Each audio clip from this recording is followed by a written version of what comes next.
En Guinée, comme ailleurs dans le monde, les fidèles chrétiens ont célébré la fête de Pâques, marquant la résurrection de Jésus-Christ. Partout dans les églises, c'était la joie et l'allégresse. Nous avons fêté les fêtes de Pâques dans une atmosphère de joie. La fête de Pâques, c'est le sommet de notre foi. Alors si nous voulons, le message central de la fête de Pâques, c'est la résurrection du Christ. C'est ce Christ mort qui est ressuscité, mais qui est toujours vivant et qui continue toujours à donner à son peuple la grâce et la joie. Nous avons dans notre cœur un seul message. Et c'est ce message qui nous pousse d'abord à comprendre que nous sommes tous invités à vivre dans un esprit de fraternité et de solidarité d'abord. Il n'y a pas de rejet entre nous. Le Christ qui est ressuscité vient pour nous rassembler dans l'unité. Et le signe ou le symbole du tombeau vide voudrait nous montrer que le Christ voudrait que nous vidions notre cœur de tout ce qui est haine, de tout ce qui est maladie, que nous vidions notre cœur de tout ce qui est peur, de tout ce qui est méchanceté. Vraiment, la fête s'est passée dans les meilleures conditions.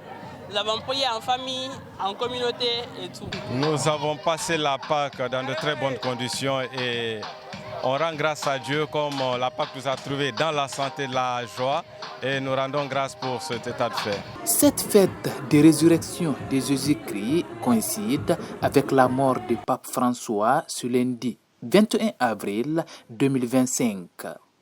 À la paroisse Sainte-Rita de Sangoya par exemple, l'heure est aux prières et bénédictions pour le repos de son âme.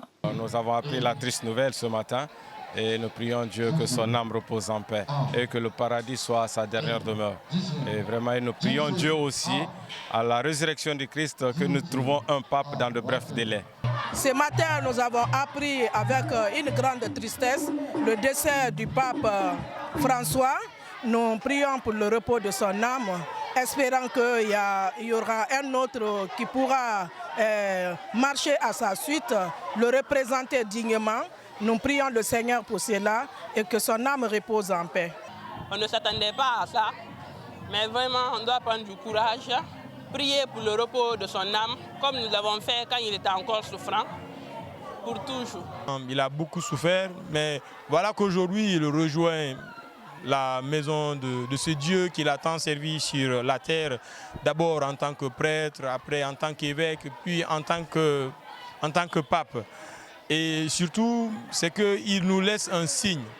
C'est le signe de l'espérance, surtout pour cette année où nous vivons le jubilé sur l'espérance. Alors, ce monsieur, ce bon pape, nous a vraiment ouvert sur l'espérance et nous a fait comprendre que l'espérance est possible en toutes choses.